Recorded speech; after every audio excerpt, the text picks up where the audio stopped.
করতে পারেন না। এবং পরবর্তী জীবনে এই যে পোস্ট ট্রমাটিক স্ট্রেস ডিসঅর্ডারের যে সিমটমগুলো আমি বলেছি, সেগুলো কিন্তু এরকম না যে একটা নির্দিষ্ট সময় পর্যন্ত থাকে তারপর বন্ধ হয়ে যায়। এটা জীবনে যে কোনো সময়ে শুরু হতে পারে বা একবার শুরু হয়ে সেটা ক্রমাগতভাবে চলতে পারে।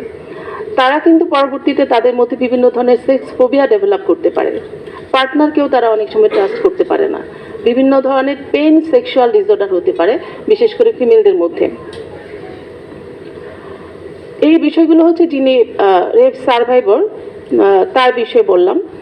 আমরা এটার যে প্রভাব শুধু যিনি রেপড হন তার মধ্যে না, কিন্তু তার প্যারেন্টস, সিবলিংস, নেইবার্স, ফ্রেন্ডস, সমাজের প্রতিটা মানুষের মধ্যে কিন্তু এটার একটা ব্যাপক প্রভাব, নেতিবাচক প্রভাব বিরাজ করে।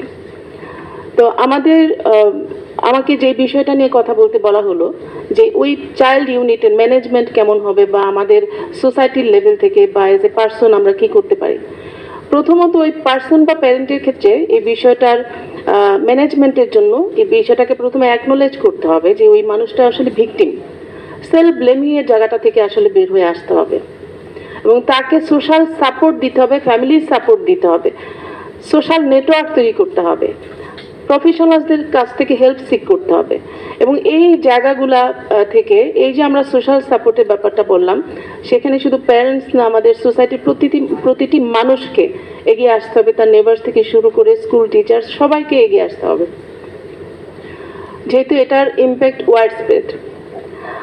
আরেকটা যেটা বিষয় বলা হলো, যেটা প্রিভেনশনের জন্য আসলে আমাদের কি করণীয় আছে। একজন মানুষ যখন ধর্ষক হয়ে ওঠেন, সেই মানে সাইকোলজিক্যাল থিওরিতে আমরা যদি যাই কিভাবে এটা হন, আমরা যদি ট্রিটমেন্টের জায়গাটা, অবশ্যই একজন ধর্ষক তিনি একজন সাইকোপ্যাথ, তিনি একজন সোশিওপ্যাথ, তার ট্রিটমেন্ট দরকার। কিন্তু তিনি যে ধর্ষক হয়ে উঠেছেন তার যে মনস্তাত্ত্বিক ব্যাখ্যা, সেই জায়গাটা থেকে যদি আমরা শুরু করি, তাহলে প্রিভেনশনের বিষয়গুলো আসলে একটা মানে দুয়ার খুলে যাবে। তো এই জায়গাটাতে প্যারেন্টিং এর একটা বিশাল বড় রোল থাকে আসলে। প্যারেন্টিং, তারপর হচ্ছে আমরা যেটা আমাদের বিভিন্ন জনের আলোচনায় যেটা উঠে চলে আসলো, যে আমরা যেখানে নৈতিক শিক্ষার জন্য পাঠাচ্ছি, সেখানে মসজিদে মাদ্রাসায় হুজুরের দ্বারা নির্যাতিত হচ্ছেন, শুধু নারীরা না, পুরুষরাও। যে এই জায়গাগুলো অবজারভেশনাল লার্নিং এর একটা ব্যাপার।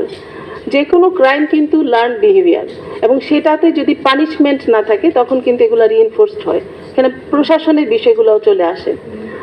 তো আমাদের সমাজে প্রত্যেকটা প্রফেশনাল এবং প্রতিটি সচেতন নাগরিককে আসলে এই জায়গাগুলোতে এগিয়ে আসতে হবে। যারা নিজেরা ছোটবেলায় ধর্ষিত